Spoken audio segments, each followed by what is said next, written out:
Hello everybody and welcome back to a brand new video. Today I wanted to explore the brand new Forthos dungeon, and one thing specifically, I want to try out the trifecta or quadruple even training method that is available down there. Now I really don't think this is going to be worth doing, but it sounded fun to me. So what you can do is in the dungeon there is a bone burner, which repeatedly I accidentally call a boner burner. So you can look forward to that, which you can of course bury bones at for an increased experience. There's also a tannery, which you can then go ahead and tan dragon hides at. Go ahead and alch them, and of course you're getting combat experience. I'm going to go ahead and try this out and see what the experience per hour looks like, as you could potentially stay here indefinitely. We're going to be exploring the new dungeon, killing some of the red dragons, and maybe some of the undead druids. Anyway guys, I hope you enjoy, and let's get started. So the very first thing that I want to do is kind of unlock the dungeon. There's a few things you need to do first, or else quite a few of the doors will be locked, and the prayer altar won't be accessible, as well as you can't access the bone burner or anything like that. So first up I want to talk to Albertus, and what you want to do is give him 5 dragon stones. Alternatively, you can kill him, but I think overall it's easier just to give him the dragon stones, because if you kill him, you'll actually need to do more work later, and the dragon stones will only cost you around 100k. Once you've given him the dragon stones, he will give you a temple coin, and where we need to put that is in the northern room with the undead druids, and that will unlock the room with the burn boner in it. Okay, so it's that room, but well, we can't go through this door apparently. Okay, so we went all the way back around. Once we go in the northern entrance, I would recommend putting on Protect from Magic. From here we can use the coin on the little stone relief at the side. Once it's in, you'll be able to travel through this door into the room with the burn boner into the room with the bone burner in it. Now this will give you, I think, 3 times the amount of experience that a regular dragon bone would give you. And whenever you bury a dragon bone, you'll see a line of text at the bottom. Now what we need to do is actually bury 100 dragon bones to get the temple key. Now if you decided to kill that previous NPC instead of giving him the dragon stone, you'll actually need to bury 200 dragon bones. So overall I think it's going to cost you more money. You're better off just giving him the dragonstone. So yeah, we're going to go ahead and bury 100 dragon bones here. We'll get the temple key, and then that's pretty much everything we want to do. So you'll notice as you bury the bones, eventually you'll get a new message. It'll go from cold to the touch to warm to the touch, and then eventually hot to the touch, and then the temple key will appear in your inventory. The key is needed to get through the northern door and the eastern or western door.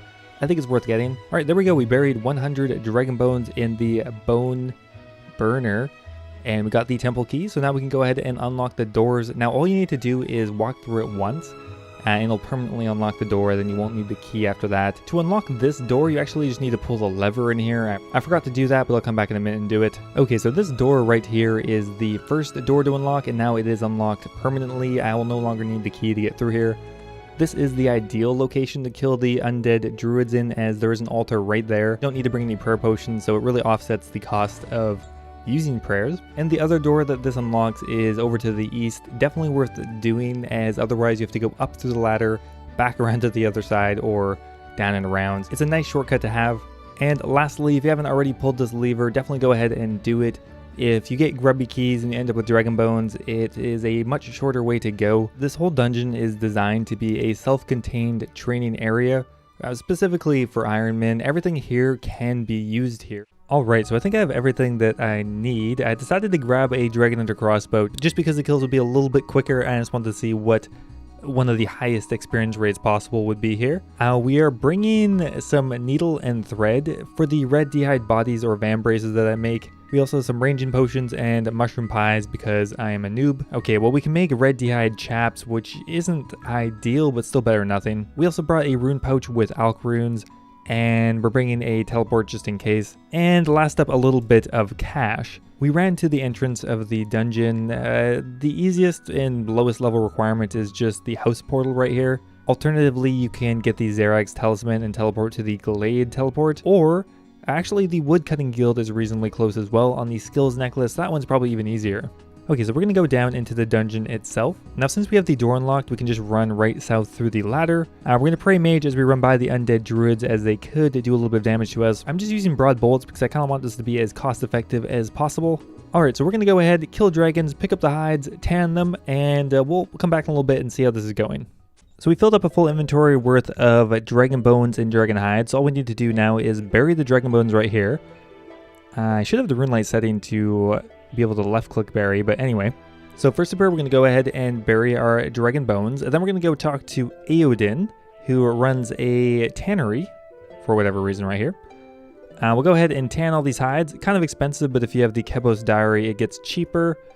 We'll eat a mushroom pie, then we'll just craft some chaps, I suppose. And last part of this puzzle is alching them, which once we get a little bit better at this, we should be able to do this a little more fluidly. Obviously, you're losing a bit of time while you're not killing the dragons. Ideally, I should be alching between every auto attack. So currently, I'm getting mostly ranging experience, a bit of prayer experience, a bit of crafting experience, and a little bit of magic experience. So we'll go ahead and do this for a while and see exactly how much XP per hour we're getting, keeping in mind that we're actually going to be making money while we're doing this for the most part. We just got 11k for alching that, which should easily be covering runes and ammunition and whatnot. Hey, we just got a tattered page as well. We'll be keeping track of those. Okay, so I'm a little bit low on HP, so I'm going to go ahead and open up a grubby key. I just got it as a drop. I'm not really sure if it's actually worth opening the grubby key versus just selling the key. The key does have a value of around 40 or 50k right now. Ooh, wait, we gotta alch these things first. So inventory space issues, definitely a problem. I'm not really sure if I want to keep rune darts or not yet. They stack up, so they do end up being worth quite a bit, but any inventory slot is extremely important. Well, anyway, let's go ahead and open up the grubby key. We only have 49 HP left anyway. So we got astral runes, some shark, egg potatoes, and hey, more ranging potions. Perfect. I'm pretty okay with that decision. That is 31k in astral runes, plus a little bit of food, although I will just probably have to drop most of that on the ground, so I'm not sure if that's actually worth doing.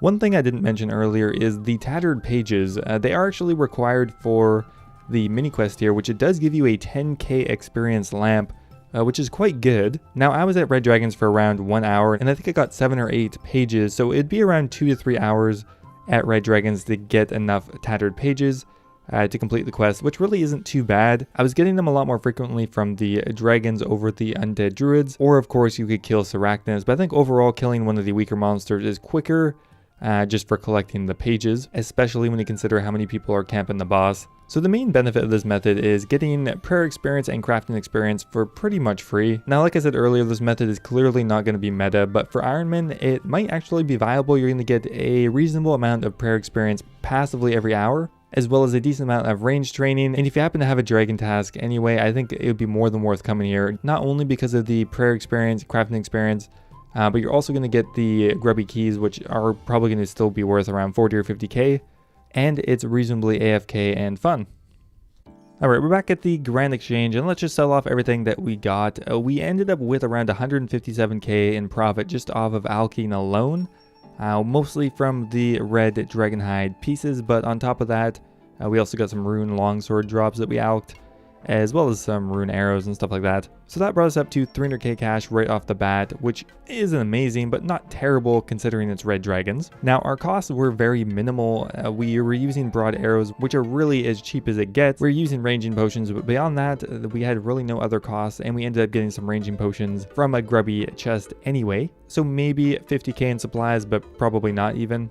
So now let's look at the experience rates per hour. Now, mine are a little bit lower than I was going to get, as I had to actually go back to a bank once because I ran out of mushroom pies. So my total experience per hour here was 90k, but you could probably get 100k an hour pretty easily just by being a little more efficient and not going back to a bank once. So our experience rates per hour were around 50k ranged, which is not great, but it is using a crossbow on dragons, and you are attacking pretty much the entire time. Next up here, we were getting around 20k prayer experience an hour, which is not entirely passed. You do need to go up and bury the bones, but the bone burner is extremely close, so there's not a lot of lost time. We ended up getting 15.6k prayer experience, which means we buried 72 dragon bones and killed 72 red dragons in the hour. And while it's a little bit worse than a gilded altar, I think we could still just equate it to its value, which is 177k, which means in 1 hour we earned around 450k in cash, some of that in prayer experience, and on top of that we were getting around 7k crafting experience an hour,